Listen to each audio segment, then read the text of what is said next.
Hey there, Bible buddies. I've got another Bible review for you today. And this one was kind of a white whale for me. So this is a world publishing company. I don't even know what you'd call it because they don't have any kind of designations as far as model names. But essentially what it is it's a large print, double column, center column reference, King James Version Bible. Now, this particular Bible, I mean, not this exact Bible, but this edition of the Bible, I had purchased kind of a beat up version of it a while ago on eBay.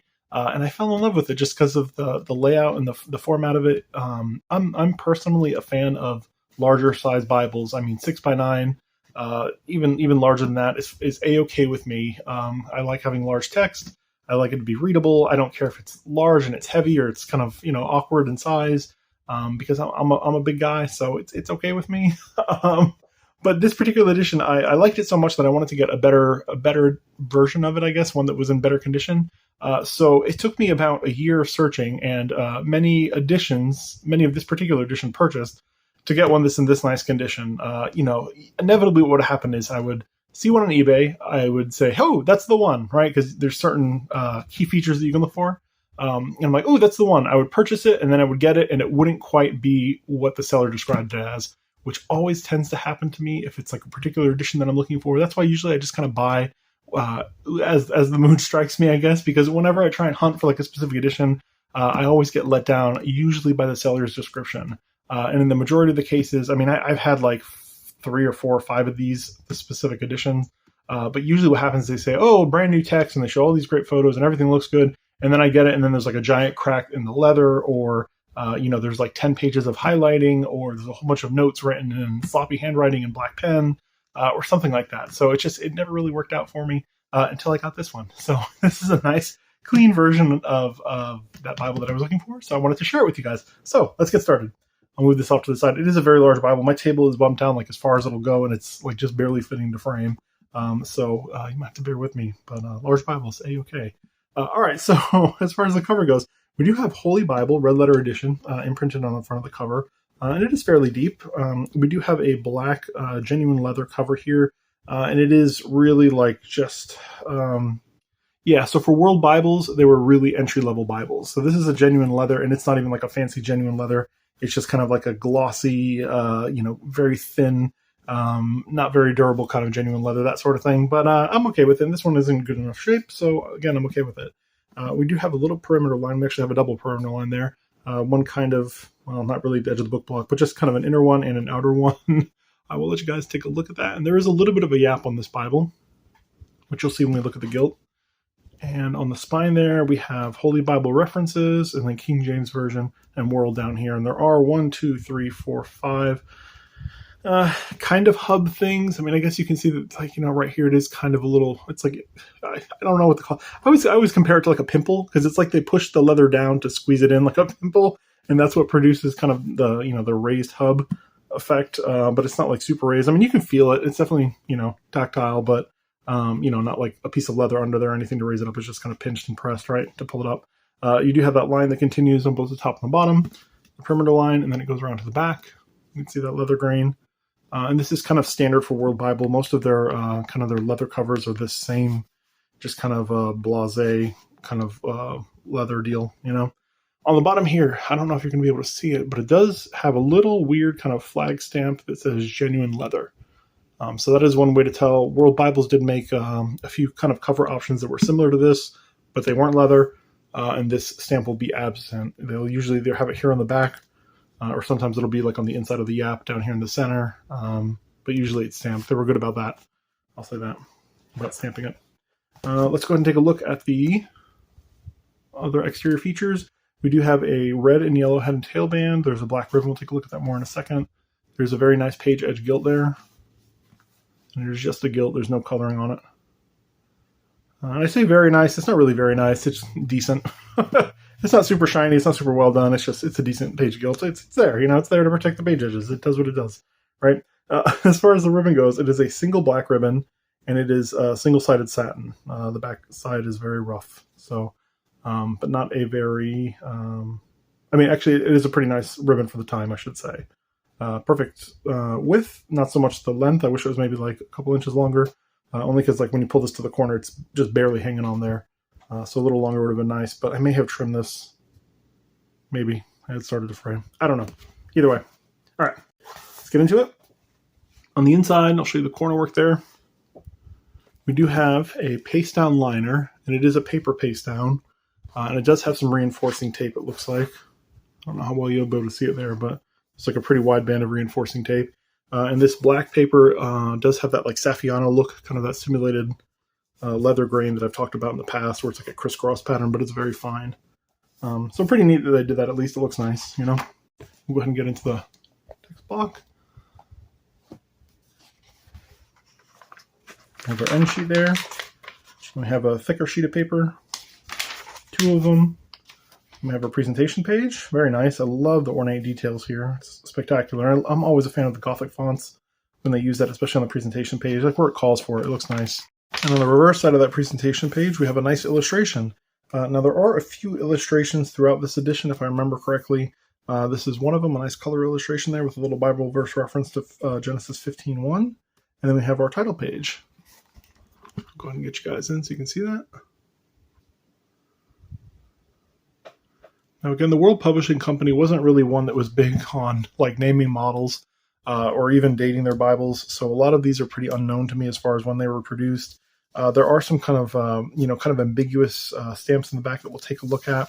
But one of them makes me think that basically this was a 1956, if I read it correctly, edition. So we will keep going. The reverse side there, I guess that's the closest thing to a copyright page they're going to offer. Then we have the Epistle Dedicatory and the books of the Bible. Then we have the key to the pronunciation. And then we have the how to use the references in this Bible, which is excellent. It gives a little explanation there. And then we have the first book of Moses called Genesis. There you go. We'll go ahead and flip one more page just to get into it so we can see what it looks like. And if you notice, it's very similar to a long primer sort of layout. Again, it is a double column. It's a verse by verse with your center column references here. It does have a little kind of a horizontal rule there to separate the chapter 1 references from the chapter 2 references. And then it does have the kind of the, the verse references here, which is nice to have these nice bold verse references when you're going to the kind of the cross references here. It just makes it easy to, number one, to see kind of where you're going, and number two, also just to have a good like back and forth between the two. Sometimes it's easy to go from here to here, but not so easy to go from here to here. And then if you notice too, the verse numbers here, if they're on the right column, they're on the right side here. They're right aligned here. So you have verses or references for verses 1 and 2, which are both here. They're on the left side of the column, and then on the right side of the column, you have all the verses that are over here. So kind of interesting. It's nice of them to do that because it kind of makes it easy to reference there. And I'll let you guys take a look there at some of the references and that sort of thing. Yeah, but a very nice layout. I mean, like I said, I was kind of obsessed with this layout a little bit, so I was really searching for a nice edition, and this is definitely a nice edition of it. So there is a double line drop cap here at the beginning of each chapter. There are little running headers up at the top, kind of inside column here. You have your page numbers at the top center, and then you have your book and chapter references in the top corners. Yeah. I think that's the majority of it. So kind of pretty standard fare, really. I mean, for Bibles of this era. It didn't really deviate from this layout so much. Let's take a look here. There are pilgrim markers indicating the paragraphs.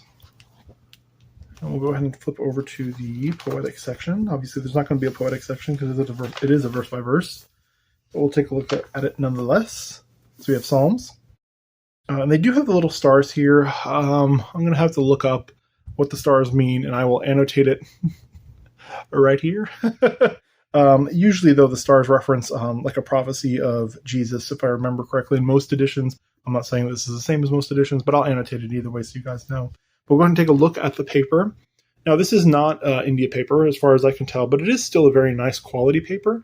The show-through is fairly minimal, especially by today's standards.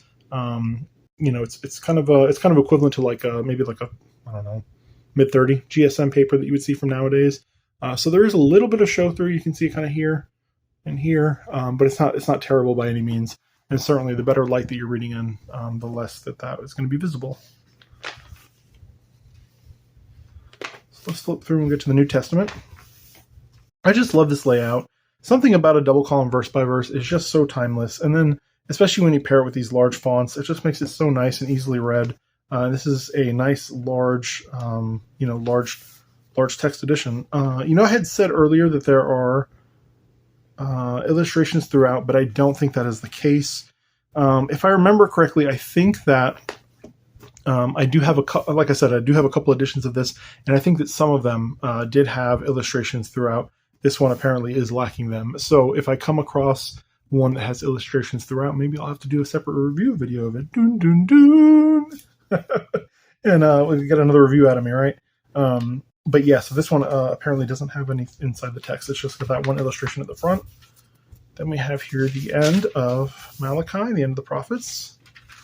And then we have our little, like our family, what is this? This is the marriages page. I don't know, I couldn't think of it. But then you have births and then additional marriages, and then your deaths page here. So your family records, that's what I was trying to say.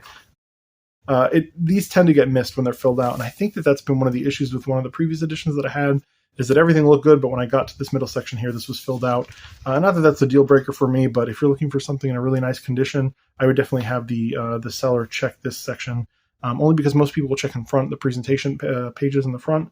And if those look clean, they won't think anything about it, but then they tend to forget these in the middle here. And sometimes these are filled out, but the presentation isn't for whatever reason. But either way, let's continue. Then we have the New Testament title page. You can see that it's a red letter. Now, one thing, I don't know if you guys noticed, but you can see a little bit of a faint hint at what used to be right here. The ribbon, I guess, used to sit here for a while. And again, World Bibles weren't the absolute highest of quality Bibles. So I guess whatever dye they used in these ribbons kind of leached out of it over the years and kind of stained this a little bit purple. But it's not the worst stain that I've seen, and this is certainly fine on a transitionary page like this because it's not in the biblical text. I say that, though, but then I can see a purple line here, too, so maybe it goes throughout it a little bit. Yeah, there's a little bit of purple staining, but that's okay because it's not writing, and I mean, this happens. It's going to happen with any of these old Bibles. They all have their quirks, these older Bibles especially. So let's turn. We'll get to our favorite section. Oh, we can look at that red. Here we go, 6 and 7. And this actually isn't that bad of a red. I know sometimes the reds get a little bit crazy. There is a little bit of inconsistency here in the red, and we'll take a look. You can see that this is kind of a nice dark red. I mean, it's not like the darkest of reds, but it's not terribly bad of a red here. It looks pretty good, right, on this side. But then you come over here, and it gets a little more pinky. I don't know if that's going to be easy to pick up on camera there, but this is getting a little pink. And we'll kind of flip through some of it, and maybe we can see some other areas where maybe it's not as dark red. But if I remember correctly, this edition was pretty good as far as the red goes. I mean, if you're not a fan of red, this isn't going to make you happy either way. But if you don't mind red letter, this one certainly was not terrible. Now, you do get a little bit of weirdness like this, where you have kind of the red, and then you have the red behind it also, and it tends to give kind of a pink haze to this section. And that's just the byproduct of the fact that, there's red ink on the backside of that page. But everything looks pretty consistent. If anything, it tends to get a little darker. Like, to me, this appears a little bit darker on this side than, say, over here. But this is a nice dark red color, and I'm okay with it. So, yeah, it doesn't look terrible. Even though it is a little inconsistent, it's only a little bit at best. So, let's go ahead and flip to the end and see if there's any awesome features in the back. So here we have the end of Revelation, the end of the Bible. And then we have the Bible Reader's Aids.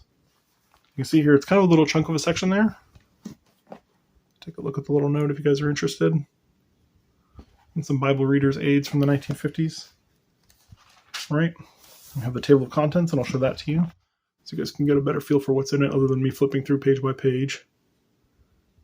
You guys can just get a feel for what there is. We have the summary of the books of the Bible. Again, this is an appropriate place to use that Gothic font. I love it. It looks so good. There's a little example, some of the summaries.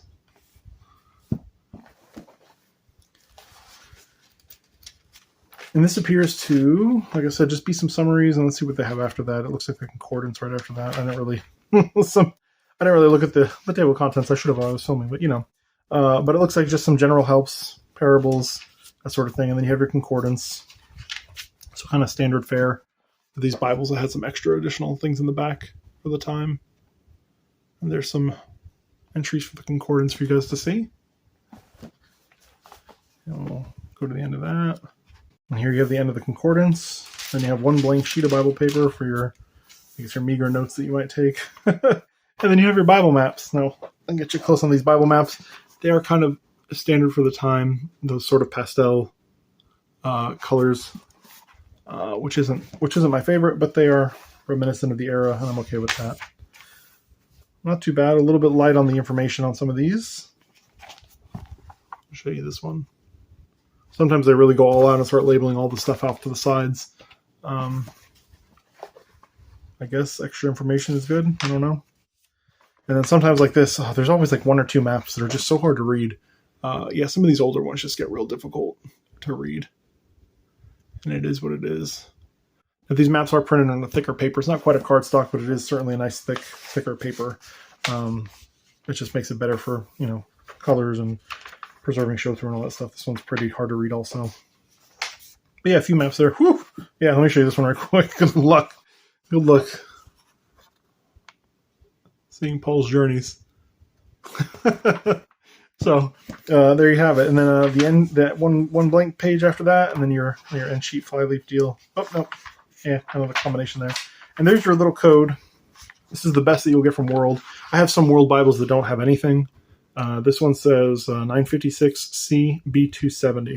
So I'm guessing this was produced, would that be September of 1956? I'm guessing, don't quote me on that. And then I'm assuming that's like the model number 270.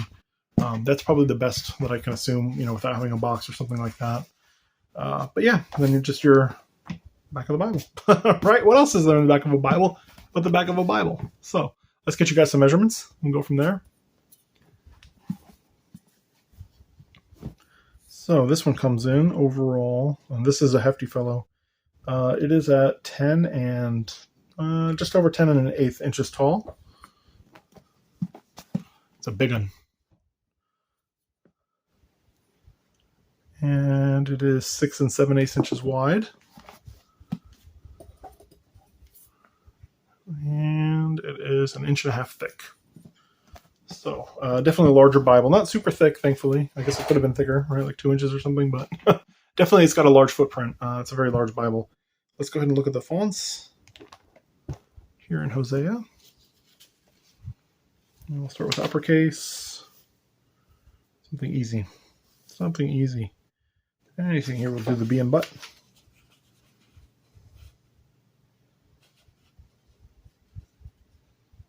And it looks to be about an 11.5 point font. Maybe a 12. Probably closer to a 12, actually. Let's look at the lowercase. The M and them. Yeah, the lowercase looks to be a smidge bigger. Yeah, so it looks like the lowercase is about a 12.5, and the uppercase is a 12. So I always go with the lower cases because there's more lowercase letters than uppercase. So in comparison to a Times New Roman, it is a 12.5 point font. So if you guys ever are curious, like, oh, I want to see how big this font is, go into your word processor and type a few words at 12.5 point font and print it out, and you'll see at 100%, print it out, and you'll see how big the text of the Bible would be. And I feel like that's probably a more useful tool for most people, because most people have Times New Roman font. Most people have a computer where they can print off something. And so you get a good feel for how big the text is. Just in case you're curious, how big is it? Is it easily read? That sort of thing. Yeah, I don't know what else to show you guys. It's a pretty great edition. I mean, I'm really a big fan of it because I hunted so long to try and find one in great condition, and I found one in great condition. I'm super stoked for that. As far as availability goes on eBay, you see them come up. Goodness, I feel like I used to see them all the time. Maybe I bought up all of them. I feel like I used to see them all the time. I feel like I don't see them as much anymore. The good thing is, again, with World Bibles, is people usually don't ask a ton of money for them. I think this one, it was maybe right around $20, so not very much. And for a decent King James version, $20 is great. I'll pay that all day, every day. So I don't have a problem there. But Bible Buddies, if you have any questions, comments, concerns, please feel free to leave them down below. If you could also like, comment, subscribe, all the good YouTube stuff to help the algorithms and get me further up there, then awesome. If not, no worries. I still love you. Until next time, Bible Buddies. Bye.